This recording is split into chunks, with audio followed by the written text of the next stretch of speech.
تو دیوان کیا۔ میر کا جو غم کا تصور ہے ایسے شخص کی صحبت کے ابتدا انتہا کے نقطہ سے ہوتی ہے، اس لیے اکثر ناکام ہوتی ہے۔ میر کی عشق شاعری میں ناکامی اور محرومی کا احساس موجود ہے، لیکن جب اس پر تاریک ماحول نے اپنے سائے ڈالے تو اس میں سے زندگی کے کچھ عناصر چمک اٹھے۔ ڈاکٹر عبادت بریلوی نے میر کے غم کو اس طرح سے لکھا ہے کہ میر تقی میر کے والد پرہیزگار آدمی تھے، ہر وقت مصلے پر بیٹھے عبادت میں مصروف رہتے تھے۔ میر تقی میر ان سے سوال کیا کرتے تھے کہ ہر وقت مصلے پر بیٹھے رہتے تھے، تو ان کے والد نے کہا، بیٹا عشق کرو، پتہ چلے گا۔ لہٰذا میر تقی کو عشق ہو گیا، جس میں وہ ناکام ہوئے اور وہ دیوانہ وار پھرنے لگے۔ میر تقی میر کے والد نے دیکھا تو کہا، بیٹا میں نے تو اللہ کا عشق کہا تھا، آپ دنیا کا عشق مول لے بیٹھے۔ میر تقی میر کے سوتیلے بھائیوں نے میر کو دیوانہ سمجھا اور میر کی جائیداد آپس میں تقسیم کر لی اور میر کو گھر سے نکال دیا گیا۔ میر اپنا گھر چھوڑ کر کسی دوسرے شہر چلے گئے اور وہاں نوکری کی۔ سارے درد اور بدحالی کا طوفان ان کے سر پر تھا۔ لکھنؤ سے ہوتے ہوئے عظیم آباد جا نکلے، جہاں مشاعرہ ہو رہا تھا۔ اس مشاعرے میں میر نے شرکت کی اور کہا کہ دلی جو ایک شہر ہے عالم میں انتخاب، ہم بھی ہیں رہنے والے اس اجڑے دیار کے۔ ان کے دکھوں اور بدحالی کے طوفان نے انہیں پردرد شاعر بنا دیا، جس میں صبر بھی تھا، غم بھی تھا، ہجرت بھی تھی، ہجر بھی تھا، اور دنیا داری کے جو دھکے ہیں ان کے اثرات بھی تھے۔ میر صاحب رلا گئے سب کو، قلب تشریف یہاں بھی لائے تھے۔ میر تقی میر کی شاعری کا مطالعہ کریں تو یہ بات سامنے آتی ہے کہ وہ غم و غم کے سامنے ہمیشہ ڈٹے رہے۔ ان کے سامنے کبھی انہوں نے سر نہیں جھکایا۔ ان کے ہاں جینے کا حوصلہ تھا۔ قنوطیت سے مراد زندگی کے بارے میں مایوسی کا اظہار کرنا ہے، لیکن ان کے ہاں غم کا اظہار ہے، مایوسی کا کم۔ زندگی کی خوبصورتی اور رعنائیوں کی طرف انہوں نے آنکھیں بند نہیں کی۔ میر اگر قنوتی شاعر ہوتے تو ان کے کلام کو مطالعے سے پڑھنے والے پر زندگی سے بیزاری کا جذبہ دیکھا جاتا، لیکن ایسا نہیں ہے۔ مایوسیوں اور نا امیدیوں کی کتھا انسان کب تک سن سکتا ہے؟ اس میں شک نہیں کہ میر کی شاعری میں فریاد و فغاں، گریہ وزاری، غم و غم موجود ہے، مگر یہ معجزہ ہے کہ غم و غم کی یہ داستان انسان کو زندگی اور اس کی خوبصورتی سے دور نہیں کرتی۔ یہ غم و غم انسان میں زندگی کی امید پیدا کرتا ہے۔ میر امید کا شاعر ہے، رجائیت کا شاعر ہے۔ شہر والوں کا سکون حملہ ورنوں نے برباد کیا، دلی بار بار لٹتا رہا، لوگوں کی معاشی حالت قابل رحم تھی۔ میر اور سودا دونوں نے دلی کو بار بار اجڑتے اور لٹتے ہوئے دیکھا۔ اس صورتحال سے میر نے راہ فرار اختیار نہیں کی، بلکہ ان حالات پر لکھا۔ تمنائے دل کے لیے جان دی، سلیقہ ہمارا تو مشہور ہے۔ موسیقی کے بارے میں یہ مشہور ہے کہ یہ روح کی غذا ہے۔ موسیقی کو ایک فن بھی کہا جاتا ہے۔ جہاں موسیقی روح کی غذا ہے یا ایک فن ہے، وہاں یہ ایک باقاعدہ اور مربوط علم بھی شاعری اور موسیقی کا چولی دامن کا ساتھ رہا ہے۔ میر کی شاعری کا مطالعہ کریں تو یہ احساس ہوتا ہے کہ اس میں موسیقی کا عنصر موجود ہے۔ میر کو موسیقی کا شعور حاصل تھا۔ وہ ترنم اور چھوٹی بحروں کا استعمال کیا کرتے تھے۔ وہ سروں کو جانتے تھے، اس لیے ان کی موسیقی میں ترنم موجود ہے۔ وہ لفظوں کی تکرار سے موسیقی کا فن پیدا کرتے ہیں، اونچے سروں کو کم استعمال کرتے ہیں۔ میر نے فارسی عروض کو سلیقے سے برتا اور اس کے ساتھ ساتھ ہندی چھند اور پنگل کو بھی رواج دیا اور استعمال کیا۔ اس وجہ سے ان کے کلام میں فارسی اور ہندی موسیقی کا سنگم جھلکتا ہے۔ وہ مصبتوں اور مسمتوں کے اتار چڑھاؤ سے موسیقی کی لے پیدا کرتے ہیں۔ اشک آنکھوں میں کب نہیں آتا، لہو آتا ہے جب نہیں آتا۔ سرہانے میر کے آہستہ بولو، ابھی تک روتے روتے سو گیا ہے۔ اور یہ شعر دیکھیے کہ پتا پتا بوٹا بوٹا حال ہمارا جانے ہے، جانے نہ جانے گل ہی نہ جانے، باغ تو سارا جانے ہے۔ میر کی عظمت کی بنیاد بہت مضبوط ہے۔ جب تک اردو پڑھنے والوں کی تعداد ہے، میر کا نام اردو ادب کے درخشندہ ستارے کی طرح ہمیشہ جگمگاتا رہے گا۔ میر تقی میر کا کلام پڑھنے اور دیکھنے کو سادہ اور آسان ہے۔ چھوٹی چھوٹی بحروں میں ایسی باتوں کا تذکرہ ہے جو سامنے کی معلوم ہوتی ہیں، ہم سب کے منہ سے ادا ہوتی ہیں، لیکن میر کے ہاں ان کا اسلوب جدا گانا ہو جاتا ہے۔ میر کا شعر پڑھ کر احساس ہوتا ہے کہ ایسا ممکن تھا، لیکن ہم ایسا کہہ نہیں سکتے۔ شعر میرے بھی ہیں پردرد و لیکن حسرت، میر کا شیوہ گفتار کہاں سے لاؤں۔ حسرت موہانی نے میر کے حوالے سے کہا تھا۔ اکبر الہ آبادی میر کی عظمت کے قائل ہوتے ہوئے کہتے ہیں کہ میں ہوں کیا چیز جو اس طرز پہ جاؤں اکبر، ناسخ و ذوق بھی جب چل نہ سکے میر کے ساتھ۔ میر کے والد میر تقی میر سے کہا کرتے تھے، بیٹا عشق کرو، عشق ہی اس کارخانہ ہستی کو چلانے والا ہے۔ اگر عشق نہ ہوتا تو یہ نظام عالم قائم ہی نہ ہو سکتا۔ عشق کے بغیر زندگی وبال ہے۔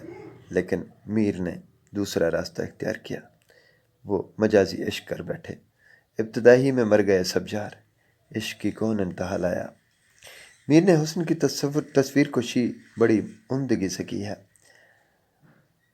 اس کے باوجود ان معاملات کی ترجمانی بھی کی ہے جہاں رنگینی موجود ہو۔ سادگی ان کے فن کو اور زیادہ نکھارتی ہے۔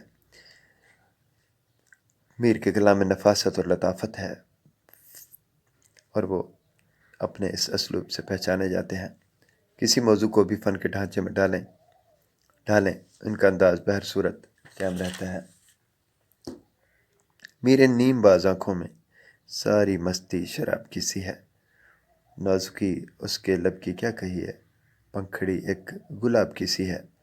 میر کے کلام کی دلاویزی کا سبب یہی ہے کہ واردات اور حالات کو وہ ایسے بیان کرتے ہیں جیسے ابھی دیکھا ہو، ایسے تاثیر اور دل نشیں اور انوکھا انداز کہ دل کی بات دل سے اٹھتی ہے، دل میں اتر جاتی ہے۔ کہتا ہے دل کے آنکھ نے مجھ کو کیا خراب، کہتی ہے آنکھ یہ کہ مجھے دل نے کھو دیا۔ انسان کا وجود مادی بھی ہے، روحانی بھی۔ مادی وجود کشف ہے اور وہ زمین کی طرف انسان کو کھینچتا ہے، جبکہ روح کی لطافت اسے اوپر کو لے جاتی ہے، آسمان کی بلندیوں کی طرف کھینچتی ہے، اور یہ کشمکش انسان کو پریشان کرتی رہتی ہے۔ انسان کو جس کا یہ احساس بیدار ہو کہ وہ محض مادی وجود کا مالک نہیں، اس کے اندر ایک چیز اور ہے جو روح کہلاتی ہے، جب تک کشمکش باقی رہتی ہے، یعنی ہوس اپنی جانب کھینچتی ہے اور اثار کا جذبہ اپنی طرف کھینچتا ہے، خود پرستی لبھاتی ہے اور یاد اللہ کے سجدے پر آمادہ کرتی ہے، یہ سب اس وقت تک ہوتا ہے۔